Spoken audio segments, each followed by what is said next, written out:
Jésus prétend être le véritable ami. L'homme peut s'appuyer sur cette expérience de l'amitié que Jésus incarne, le fidèle compagnon, pour découvrir quelque chose du mystère de Dieu. Jésus se comporte en ami et autrement que la plupart des amis. L'amitié de Dieu est une manifestation particulièrement significative de la miséricorde divine et de la fidélité. Une amitié qui peut finir n'a jamais été sincère. Celle qui, malgré sa vulnérabilité, résiste à la rupture, à la trahison, est la vraie amitié. Le chrétien peut oser la miséricorde dans l'amitié, car lui-même bénéficie d'une telle miséricorde dans le cadre de sa relation avec Dieu.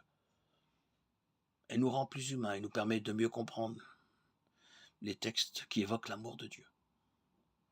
La relation d'amitié entre Jésus et ses disciples touchait à l'essence même de ce qu'était Jésus et de ce que les apôtres étaient appelés à devenir.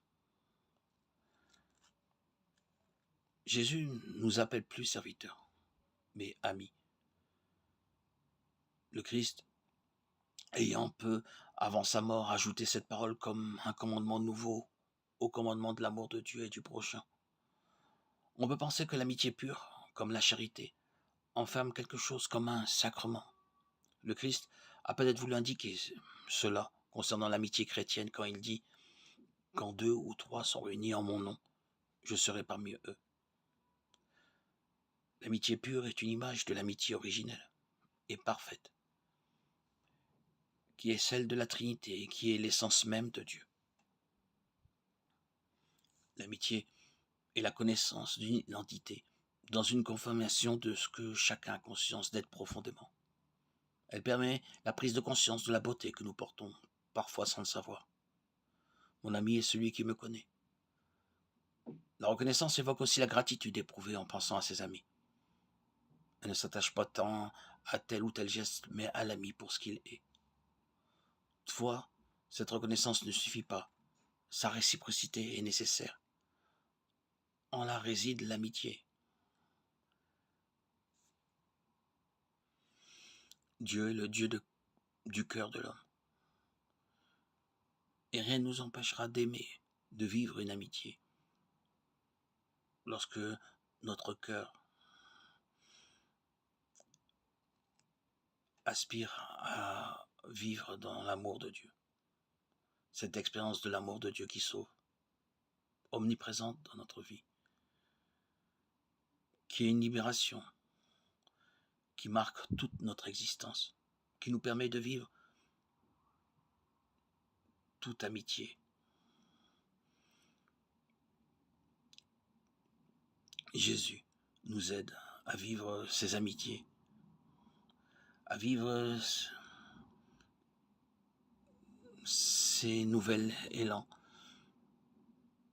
qui nous poussent à la rencontre, à nous laisser saisir par l'autre. Par l'amour de Dieu, nos cœurs sont convertis et nous désirons rencontrer l'autre, partager. Le cœur parle au cœur et nous attirons à nous l'amitié, l'amour, la rencontre que nous avons reçue en premier par cet Esprit de Dieu. Cet Esprit de Dieu qui nous a fait connaître l'authenticité du message de l'Évangile et qui a répondu à nos cœurs.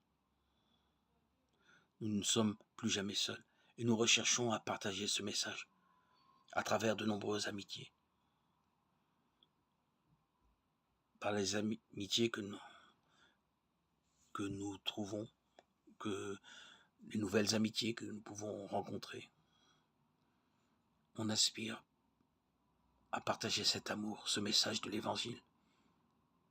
On aspire à rencontrer l'autre, à parler à son cœur.